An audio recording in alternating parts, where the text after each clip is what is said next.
What's good, everyone? Today I'll be here for the second last round of home and away tipping in the round 23 AFL tips. Of course, also reviewing round 22. But just before we get into that, I just want to point out that on Sunday was my last visit to the stadiums that I needed to go to. So I've now been to all 18. So, over the next 4 to 6 weeks, there'll be various videos related to those trips, all the stadiums, rankings, a big video. It'll take time to edit. We still have a few videos to get out first, like the Gather Round vlog only just was released last week. And also the latest Stat Chat Creator Classic episode is now out between myself and Cookson. So go and give that a watch as well. Great series, great channel. You'll definitely enjoy it if you haven't already. It'll be the first link in the description, but let's review how we went last week in the tipping. So I got a 7 out of 9 and ranked better than most with probably the reason being the tip I had on the Thursday where I tipped Hawthorn and beat Collingwood. I had a feeling the Hawks were going to do something pretty crazy. Collingwood are a bit out of form. I know the tipping punishment still stands, which for me, it's been more of a reward than a punishment in tipping against Collingwood. They've been just terrible ever since I've had to do that. They've literally lost 4 of their last 5 since I've had to tip them. So, yeah, I tipped Hawthorn to win that one by just a 14. They won by 64, but who cares? The margin still wouldn't have made much of a difference with how many people tipped Collingwood.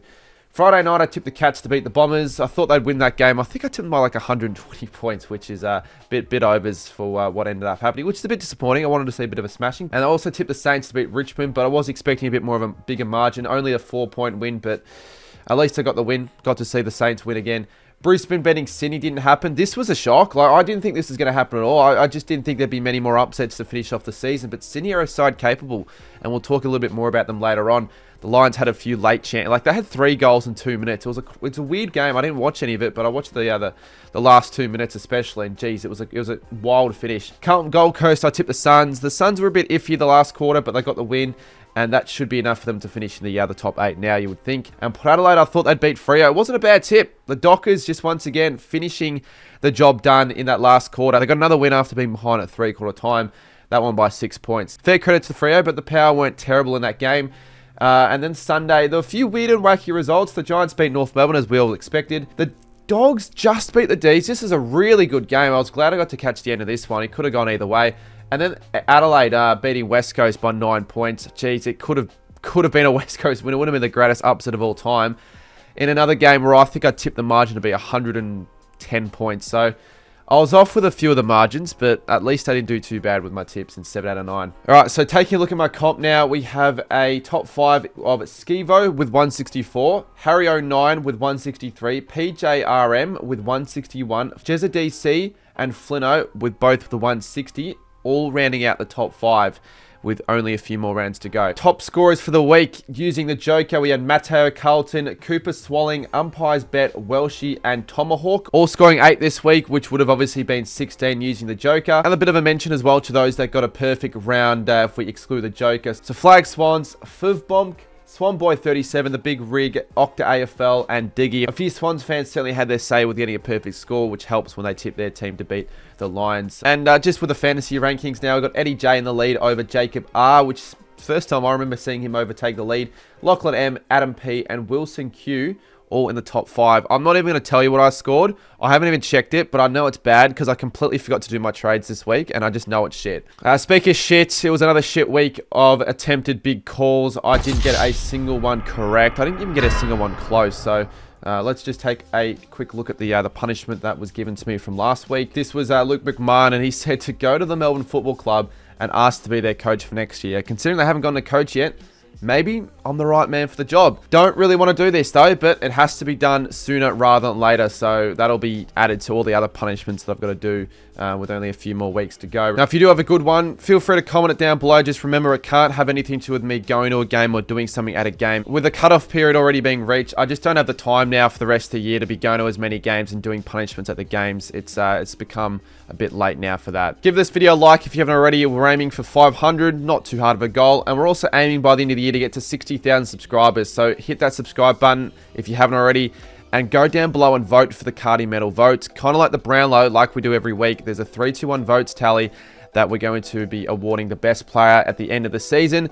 And we want to get as many people involved as we can heading into the back end of the year. It is a very, very close vote count at the moment. So make sure you get your votes in. Make sure to like the video. And if you haven't subscribed, now's the time to do so, as we've got only a few more weeks to go until finals. Let's get into my tips for round 23.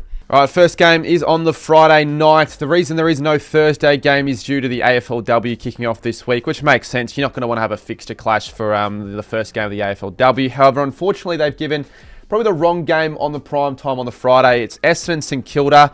It's never a good idea having Essendon on the prime time, but especially not when it's against another pretty mediocre side in the Saints.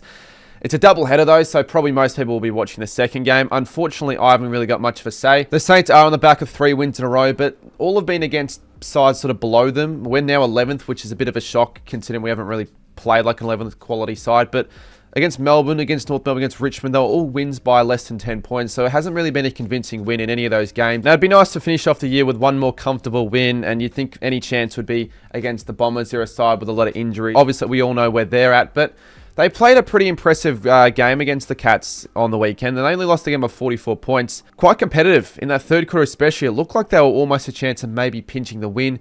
The Cats were always going to find something in their kit bag, but the Bombers weren't too bad. And St Kilda against the Tigers, they played far from convincing footy and would have probably lost that game against most sides. They probably would have lost it against that Essendon side who played against the Cats. Merritt should be out for this week, I've been hearing. I think that's the deciding factor in what I believe won't make it a close game. I think it should be at least 4 to 5 goals. But Essendon have been in better form. I mean, that game against Sydney, better competitive side. Against Geelong, they were half competitive. McMahon kicked 4. But they just have too many outs still, the Bombers, and they're going to have a couple more heading into this week, including Merritt. If the Saints somehow lose this game, you'll be hearing about this game for weeks, to be honest, but I just don't think it'll happen, and if it happens, there'll be a bet on the cards, so stay tuned later on this week for that. But of course, I'll be tipping the Saints in this game, and I'm going to be tipping the Saints by 30 points, but I'm not expecting a pretty game of footy at all. I'm going to say my big call that both sides combine for 145 points or less. We also have on the Friday night, Fremantle take on Brisbane. This one's the one I expect everyone to be watching when the Essendon St Kilda game's halftime. They'll all be tuning into this one because it's a genuine 50-50 game. It's one that'll shape up the top 4 and top 8 massively. It's hard to really lean on a certain side. I mean, obviously, when you look at these two sides on paper, Brisbane are the better team, but Brisbane have been a bit of a weird side this year, especially at home. They've actually been quite an unconvincing team. They've been playing their better footy away from home, so you could almost be letting onto Brisbane purely in the sense that this isn't a home game. It's so weird, but then for Fremantle, they've won 11 of the past 12. They've probably been disrespected by a lot of the top media analysts in the AFL this season, given a lot of people still don't really have Freo as a genuine premiership contender, but they've got the best form of any club since round 10, and they're able to beat the better sides. They've beaten Collingwood, they've beaten Adelaide, they've beaten Gold Coast away, they've beaten GWS away, yet still people are not really giving the Dockers too much of a chance this season, yet there is still a very possible chance of finishing top 4. And it's weird because the loser of this game probably doesn't finish top 4. If either side loses 2 games, they finish out of the top 8 completely. But both sides could still make top 4. So it's just a difficult one. I mean, the reason maybe Freo aren't taking it seriously is because they've been getting wins sort of unconvincingly. Like against the Power last week, the 6-point win. They seem to always be behind at 3/4 time, yet find a way to get it done, which to me shows a real sign of maturity.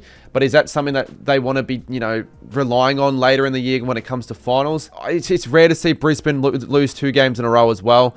Normally when they have a bad week like they did against the Suns, they bounce back, they beat the Pies. I thought that one was going to set them up for a top 2 spot.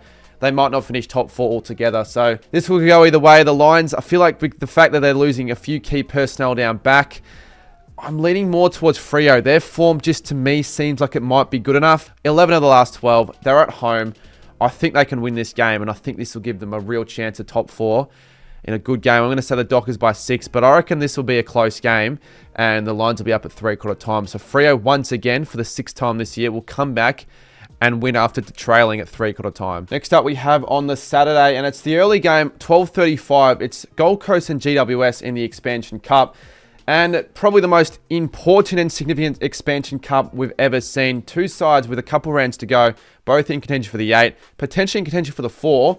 Man, it deserves a better time slot than 12:35. Obviously, you're never going to have an Expansion Cup at a great time slot because the AFL are not expecting this game to be as important, but it's important. I'll tell you it's important, and the Suns have a real chance of making top 4 this season. I think they win this game, and it's probably top 4 cemented, but certainly their top 2 chance is still well and truly alive. And They were tested after last week's game against the Blues. They did what they needed to do for 3 quarters. That last quarter, they sort of fell off. The pressure was there, but the maturity sort of just, when it mattered late, stood up. The plays that, stood up when it mattered. For example, the Matt Rouse and Ben King kicked 6 goals straight, mind you. He had a really good game. Ben Long kicked 3 goals up forward as well. So the Suns just did what they needed to do, but Carlton actually threw quite a lot at the Suns in that last quarter. So they had to steady that test. They did. The Giants got a pretty easy win over North Melbourne. They weren't really challenged for any of the game. I was there in Canberra. There were bits of the game when North Melbourne had like a few goals in a row, but GWS always had the answers. And Callum Brown kicked 5 goals up forward. I thought he was really good. And Toby Green probably had the best game, one of the best games he's had all year. 87% of the tipsters are going the Suns here. It's a bit of a weird one. The Suns have never been a good side against the Giants. Even early in the year, they got up to like a 40-point lead almost against the Giants away from home, but the Giants fought back late and got a good comeback win. You can never write away the Giants really in any game. I know they've been sort of a bit out of form with the Giants, and a lot of people are sort of writing them off. I wouldn't write off the Giants here. They've got a really good record against the Suns. The Suns have only beaten them once in the last 12 games, but I just feel that the Suns here, they're a different team. And even since the last time they played the Giants, I just think they've matured even more with a few big wins against some big clubs like the Lions and the Pies and People's First Stadium. They always play well at that ground. And I'm going to say the Suns win the game by 20 points, led by a player, Noah Anderson. Could win the Brownlow this year, and I think he's going to have 35 or more disposals as my big call. Next up, we have 1:20 p.m. Carlton take on Port Adelaide at Marvel Stadium. Still probably the game I would have thought, even when they did the rolling fixture, that more people would want to be tuning into, but it's just not the case at all. It's just such an irrelevant game.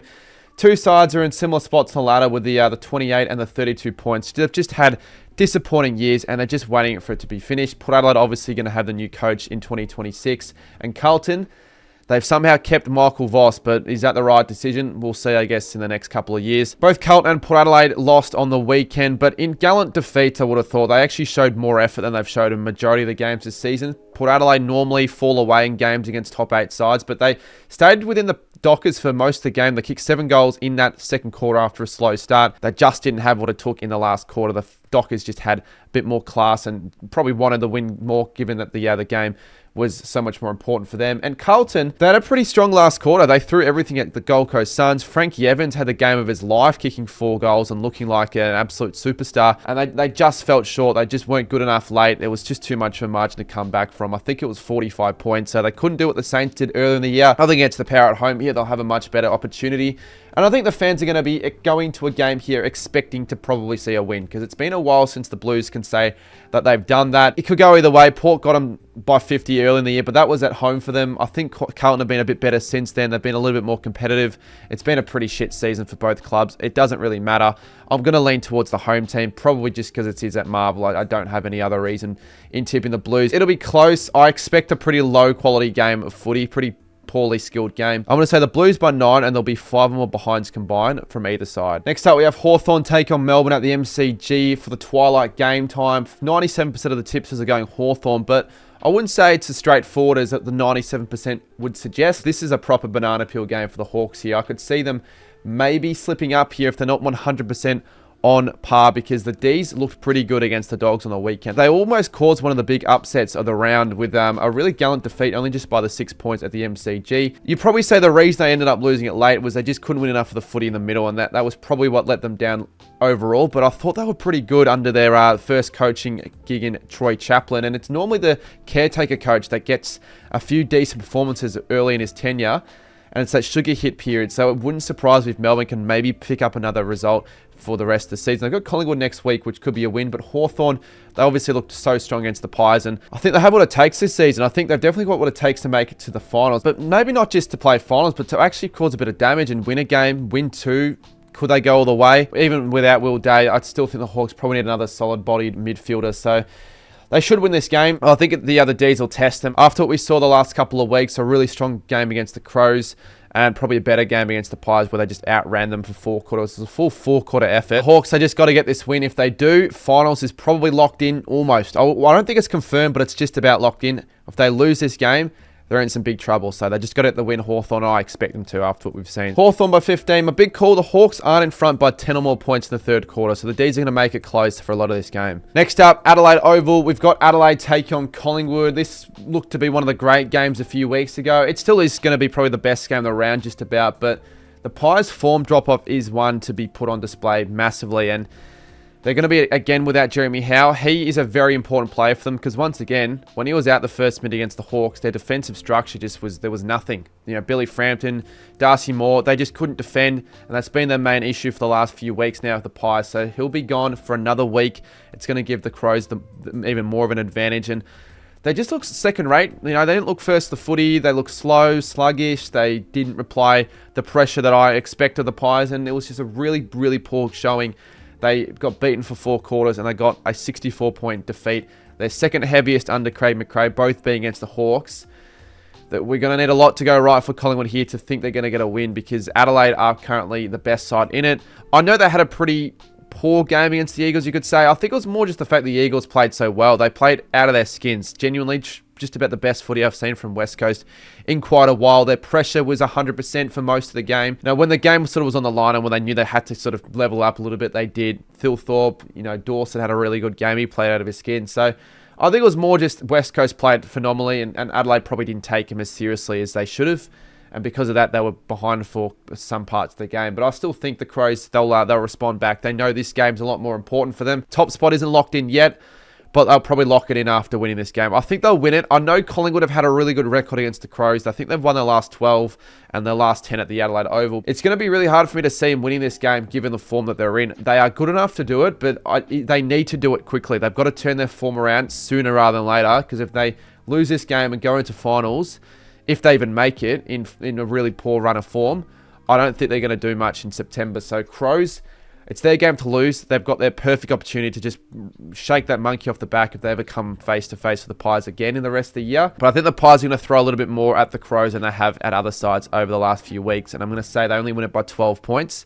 I'm a big call. The Pies are going to have a goalless quarter at any stage of the game. Heading to Sunday now, and we start off at Ninja Stadium with North Melbourne and Richmond. It might be the final ever game played at this stadium, which would be a little bit sad considering it's not a bad ground for footy. I went there early in the year and I actually quite enjoyed myself there. This game might be one of the better games this round. I know it's very irrelevant compared to some of the other ones we've seen so far, with both sides being in the bottom 3. I don't know, I just feel like similar skill level, these two sides, both young teams. They're just going to want to win one more win to finish the year. They'll throw everything at each other, and I think we'll get a fairly high quality game of footy, which I know sounds a bit surprising, but it could be the best game of the round.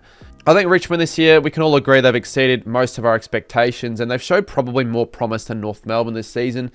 This game will determine who finishes bottom 2, but I think Richmond have shown more than North and are playing more convincing footy more consistently than North Melbourne have, because North can have one good week and then they can have 3 really bad weeks. Against the Giants, they had, I guess, an okay week. I mean, they scored a decent amount, but they just were second rate for most of it, and they just were, again, really poor defensively, which has been a big letdown for North for most of this season. Once again, Parker and McKercher were quite strong. Darling gave them a couple of goals up forward, and Cooper Trembath in his first game kicked the 3 goals, which I thought was quite impressive, but there were just not enough signs still for North Melbourne to be convinced heading into 2026. They've got to get this win. They've got to escape bottom 2, because they haven't escaped bottom 2 since 2020. They've been there for the last 5 years. This has to be a win. It is in Tasmania, however. I still think Richmond, after what we saw against the Saints, I know they probably should have won that game. They had many other opportunities late in that game, but just wasted it. I think Richmond are going to pinch this game against North Melbourne to solidify a 16th spot in the ladder, maybe even go up to 15th and win this game, and what I think will be one of the better games, not only this round, but maybe this year. I just have a feeling, I know it sounds so weird, but I just have a feeling this will be a good watch, and I'm going to go Richmond to pinch it by 7.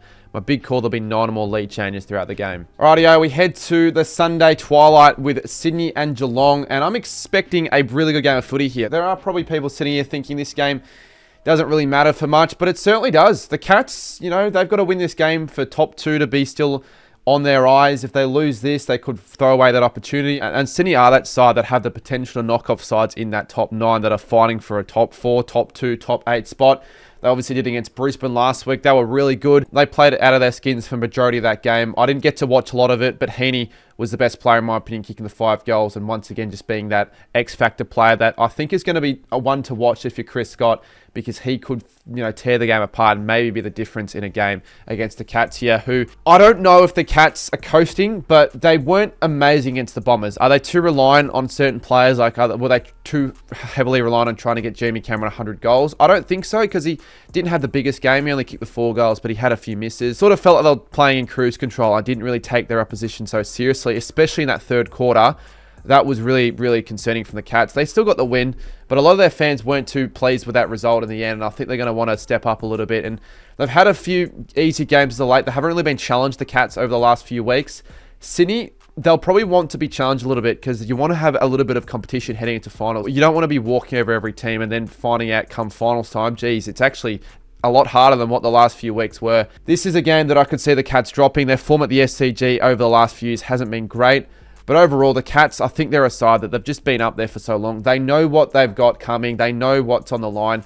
They're not going to want to drop a game here. They're not going to want to drop a top 2 spot. They might still try and feed Jeremy Cameron the footy if it gets to that stage. He might kick another big 5 or 6 goal bag to try and still be in touch for the 100 goals. Sydney, though, I think they can spoil any side's parties if they want to, but I just feel like the Cats might be too good. But this one is going to be one to watch. I'll be watching it live.